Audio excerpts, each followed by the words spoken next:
நான் ஏதாவது சொன்னால் பிரச்சனையாகிடும். Dhoni open talk. இந்திய கிரிக்கெட் ஜாம்பவானும் சென்னை சூப்பர் கிங்ஸ் அணியின் மூத்த வீரருமான தோனி சமூக வலைதளங்களில் தனது அனுபவத்தை குறித்து வெளிப்படையாக மனம் திறந்து பேசியிருக்கிறார். குறிப்பாக ட்விட்டரில் தனக்கு ஏற்பட்ட அனுபவங்களை குறித்து பகிர்ந்து கொண்டுள்ளார். துபாய் 103.8 என்கிற யூடியூப் சேனலுக்கு தோனி பேட்டியளித்தார். அதில் இன்ஸ்டாகிராம் மற்றும் ட்விட்டர் குறித்த கேள்விகளுக்கு பதிலளித்தார். நான் ட்விட்டரை விட இன்ஸ்டாகிராமையே விரும்புகிறேன். உண்மையில் ட்விட்டரில் எந்த நல்ல விஷயமும் நடக்கவில்லை என நான் நம்புகிறேன். குறிப்பாக இந்தியாவில் யாராவது எதையாவது எழுதினால் அது மிகப்பெரிய சர்ச்சையாக மாறிவிடுகிறது.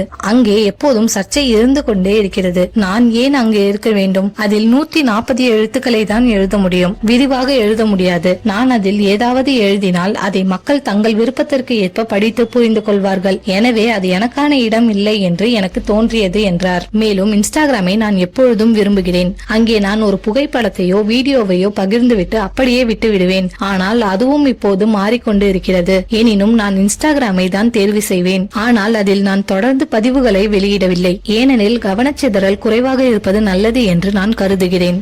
இடையே அவ்வப்போது ரசிகர்களுக்காக சில பதிவுகளை வெளியிடுவேன். நான் இப்போது எங்கே இருக்கிறேன், நல்ல நிலையில் நல்லவர்களிடம் நான் இருக்கிறேன் என்பதை அவர்களுக்கு தெரியப்படுத்துவேன் என்றார் தோனி.